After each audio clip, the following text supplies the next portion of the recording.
You may have heard the poem about Christmas Day truce in the trenches during World War I, but tonight I want to put this event into a different perspective and relate it to our daily lives now. Over 100 years ago, a remarkable event occurred in the history of warfare. Soldiers from opposing armies, facing each other in trenches ringed by barbed wire, cried out and exchanged Christmas greetings. While a few days earlier they'd been shooting each other, on Christmas Day 1914, armies from the Allied nations and Germany traded souvenirs, sang Christmas carols together, and joyfully buried their dead. How could men suddenly become friendly with each other after months of continual shooting? Even more remarkable is how they could go back to their trenches and start shooting again, with the knowledge that the men they just fraternised with were being killed by their bullets and artillery shells. Yet there are lessons for today. At this time each year, people of all political and religious persuasions gather their families together and celebrate the birth of the Prince of Peace, and for a day give to others and exhibit goodwill. Yet the next day, the old animosities will return. Mean-spiritedness, bitterness, and personal invective characterise too much of our public discourse, especially on social media. Those who hate their president or prime minister will be back at work, launching bitter attacks on them.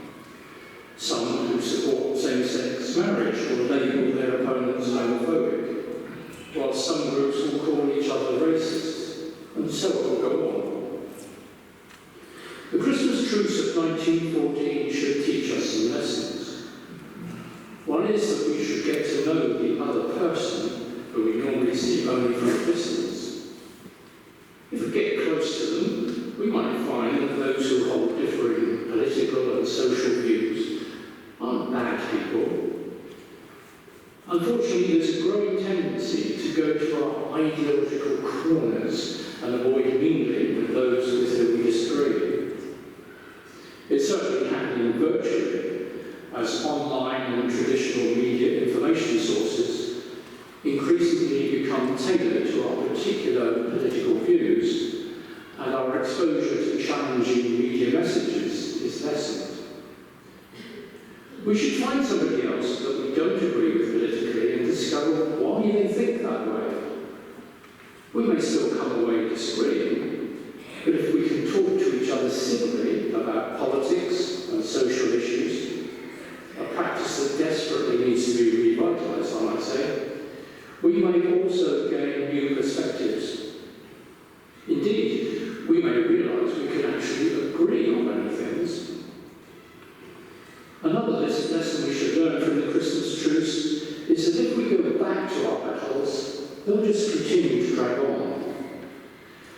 Those soldiers returned to their fighting, and World War I dragged on for 4 more years. The lives of millions of young men were wasted by a conflict that was initiated and continued because of national pride. Their Christmas truce should have been the beginning of a long-lasting peace.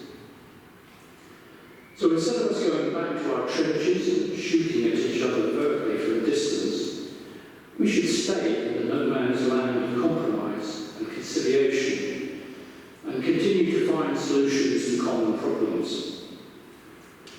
Unlike the soldiers in the Christmas truce, we should make the spirit of goodwill at Christmas last more than one day.